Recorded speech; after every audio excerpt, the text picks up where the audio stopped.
today's little mission is going to be on a very tiny creek in the middle of town. It's like a ditch almost. But just behind me there's some really small carp, maybe a few suckers. No matter what, the fish that are in here are tiny. So I've got a really light rod. Even though it's a little bit longer than is probably necessary for here, it's a 10 foot. It's really light with good backbone, so I can steer it around the snags if I need to. And I'm set up with a little float to do a little bit of trotting, because there is a bit of flow in this current. So real quick to go over what we're using. Just the tiniest floats that I have that are suited to fishing flow, surface current. Very narrow at the bottom, a little bit wider at the top. So this one's a Raven. It's a 4.2 gram. This one is a Fill. I've had this for 20 years. I used to use this for steelhead on really tiny creeks like this. These are great for fishing that surface current, so it's not overly affected, and you can get a really good presentation keeping with that same speed, because if you go too fast, it tends to throw the fish off a bit. The other things I have are very tiny split shot, just an assortment of small split shot, or if I want to take the float off and switch to the bottom, some slightly larger split shot that I can just attach a tag end of line to my swivel, a couple of split shot on that, so if it gets into a snag, that drops off. Now my main line is 10-pound test Seagar. It's virtually invisible as it is, but just because I am fishing for very wary, very small fish in a very clear little creek, I put some fluorocarbon on for a lead. This is 6.8 pound. It's the Raven Invisible fluorocarbon, and that's the same fluorocarbon I use for steelhead, so I know it's up for the job to get me out of these snags if a fish takes me into some of the trees. And the hook of choice today is the size 8 ESP Cryogen grippers. These are very tiny. They're incredibly sharp. If a fish takes the little bait that I'm drifting through there, I need it to get stung right away. I might not get a chance again if I miss one. So we're gonna have to see how this plays out. Bait choice today: sweet corn. A little bit of this for free offerings, as well as to drift on the hook. These are some of the Shimano Isolate halibut pellets. I'm going to put some of these in for free offerings up on the shallow part on the far side. So I'm fishing a pool. I'm going to have sweet corn in that pool, maybe some of the pellets, but more this is to keep them, if they drift down, if I spook them at all, they have this to come up and grub around on in the shallow part across from me. And that'll give me an opportunity to present a bait to them. And then good old-fashioned worms. This time of year it's not easy to find them, but I had some from fishing in the fall, and I just keep them alive in my fridge. Throw a little organic matter in there every now and then for them to have something to eat. And then we're gold. All of this fits in my tiny little bag. Got it in the hooking mat here. Everything I need. All the basics. You can start carp fishing anywhere with these basics, but a little bit more of a challenge in this tiny clear creek for tiny fish. So let's get at it.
That was a stick going in every different direction.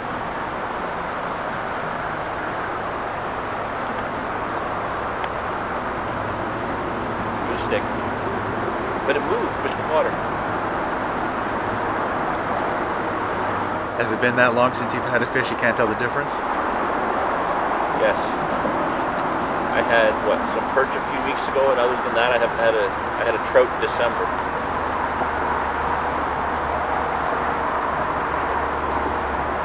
I just need to spot you like you did yesterday.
Little update.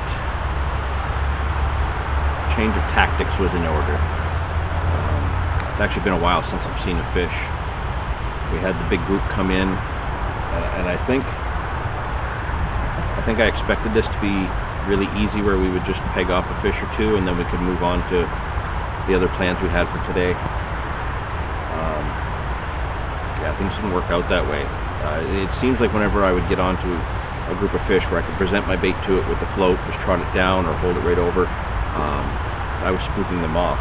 And honestly, I think it was the float that was actually spooking them, because I just couldn't get the float to hold in position. You know, I know my shot was positioned the way I wanted it. I know everything was set the way I would normally fish this type of water for any species, trout, carp, what have you.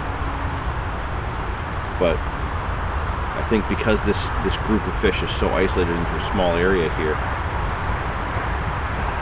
I think they're just very wary of any kind of movement above them.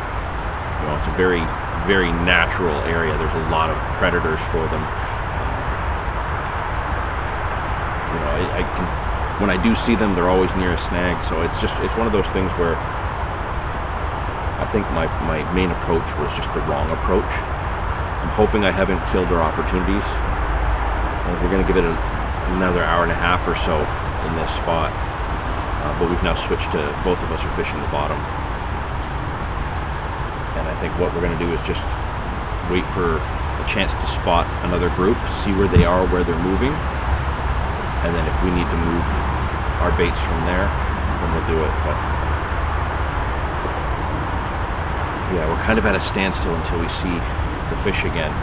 I don't know if they've moved up past us, if they're holed up under the snag or what. I know there's still a few down this way, but I don't think the rest of them have moved down. So give it a little bit more time and see what we can figure out.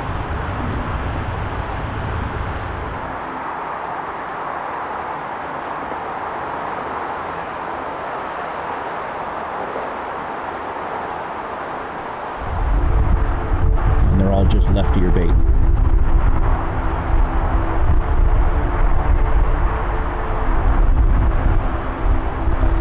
If that one turns around, he's going to be looking right at it. You got two more coming up from the right.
Expecting that. It's not busted, but there's some mud in the controls. It's getting breezy, so obviously things are tricky and the camera fell over. It's good, as you can tell. I think we're so anxious that we can see fish and we're hoping for a bite. We've come so close so many times that I think we're spooking them. They're here. There's probably 10 or 12 fish swimming around. 3 or 4 that we can see consistently, all about that big, just a little carp. I have a little chunk of worm on.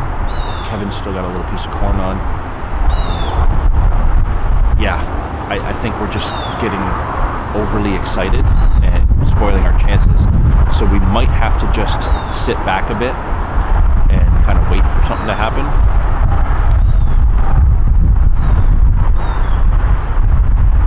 The one good thing is, though, we've noticed that they do follow through one specific area over and over and over again. So if we can find a way to stop them there, I think because it's cold, they're not really stopping to feed, so we don't want to put too much bait in. But that may be an option, you know, if nothing happens in an hour. It is 20 after 12, so lunchtime, midday. I would say that it's going to get warmer with the sun the way it is, but the wind is picking up, so the temperature's not really warming the way it could. You know, we are in a somewhat shaded area, but the sun can still warm this water up a lot. We'll have to see. We're going to kind of regroup and rethink how we're going to be a little bit more stealthy. But man, after so long away, it's so good to be back out. It's so good to see some fish moving around.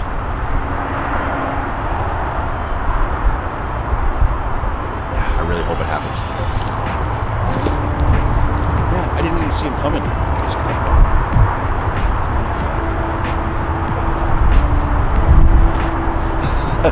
That one was a surprise. First fish of 2020. But like, we were watching 2 other fish and they moved off, and then all of a sudden I just see this nose break my mind. Caught me by surprise. Is this getting action, or do you want me to switch? Do you want me to turn this? Okay.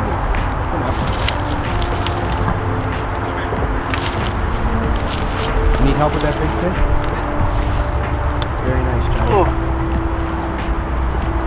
First carp of 2020 in the net.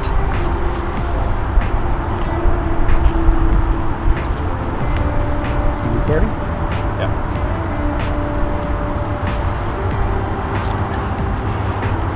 So excited. The first carp of 2020 for me. Middle of March. It took us this long. You can tell that the water is warming up with this sun. This fish is not anywhere near as cold as I would have expected it to be. You know, it was pretty dull. Not much happening for about 20 minutes.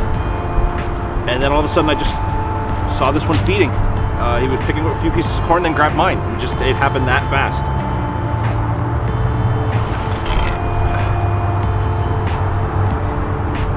Just one last look, and I want to get him back in. I don't want to stress him too much.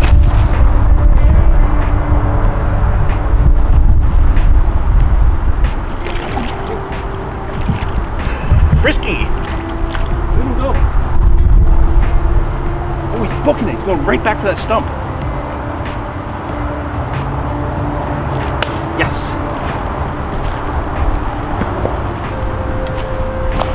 So excited!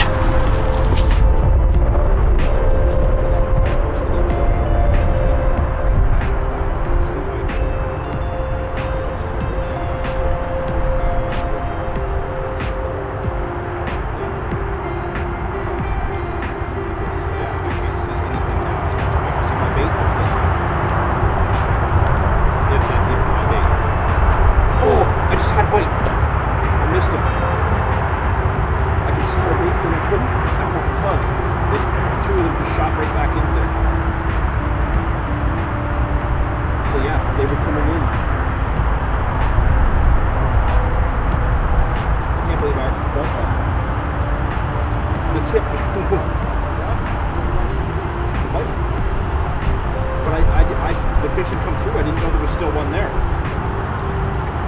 Unbelievable.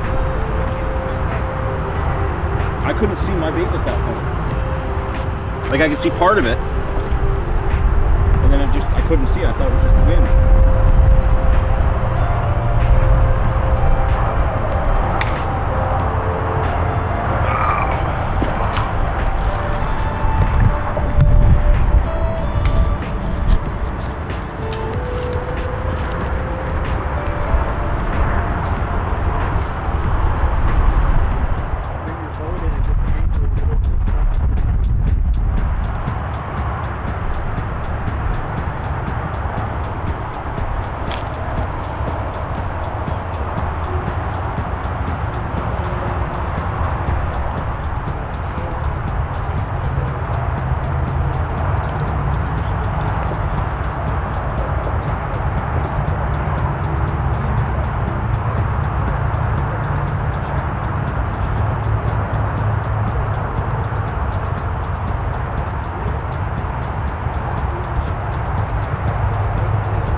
Catfish.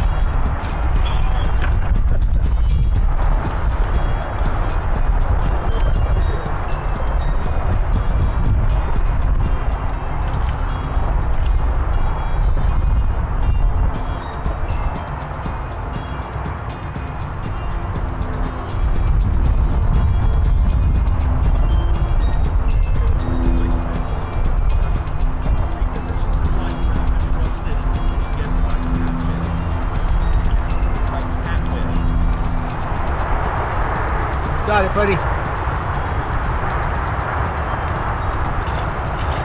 Well, it's not really what we were after. Will you get it? Yeah, I got it. It's not what we were after, but Is that your first fish of the year, though? first fish of the year. Pretty long. It's a channel cat. Yeah, not a bullhead. I thought it was a bullhead. It's a channel cat. Channel cat. Nice, though, eh? Yeah, that's nice. Good, healthy little fish for a ditch. Yeah. Little leeches on him. Oh, look. Yeah, so they're just waking up. If the leeches are still on them, then they've not been moving around much. Oh, release.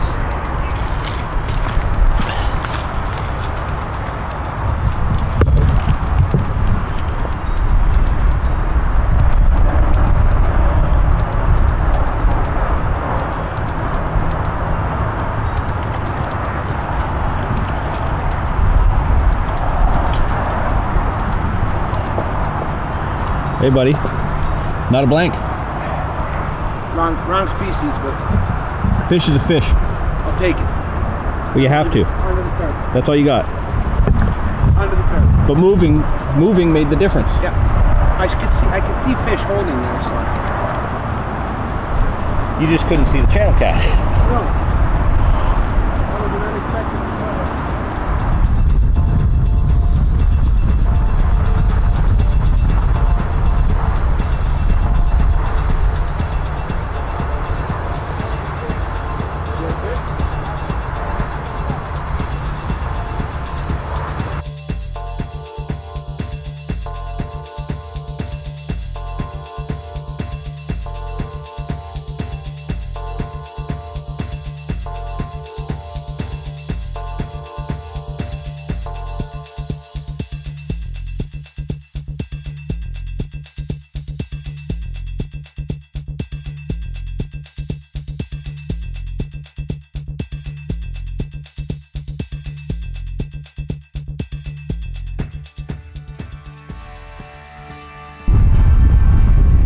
That wind is getting so much worse.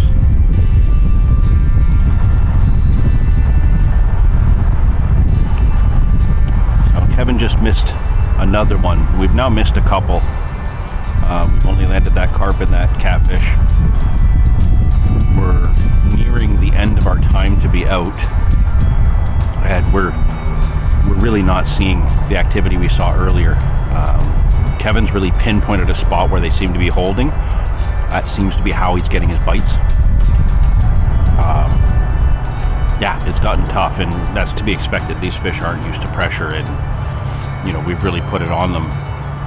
So yeah, like the spot that I had my bites from, they obviously recognize that as a trap now, because they haven't moved through there at all since I caught that. Well, since I guess I had a bite right after that fish, and then they haven't passed through there at all. They're staying up where Kevin is. So we've got a little bit of time left, but not a lot. Maybe 45 minutes. It would be nice to crank another fish out, either one of us. I'm really hoping he can get a carp. But, you know, really when it comes down to it, to finally get our first fish of the year out for each of us, you know, great to be out in this great weather finally, after we both, you know, had a tough go being able to get out schedule-wise, health-wise, whatnot. You know, it's great that we can actually kick off our season at this point. So yeah, we're gonna stick it out for a little bit longer. If something happens, I'll try and show you, but if not, you know, this is just another one of those situations where start of the year, weather's been tough. Just we found a spot that happened to hold a little bit of fish. You know, got lucky when we found it earlier in the year, but to be able to come back and them still be here, it's pretty exciting, and I'm really happy we were able to do it today. So yeah, if something happens, we'll show you. If not, we'll end it here, and hopefully the next session will get even better. Oh, you're putting bait in now, aren't you? Oh, one kernel at a time. That's how you're tempting them. All right, let's see what happens.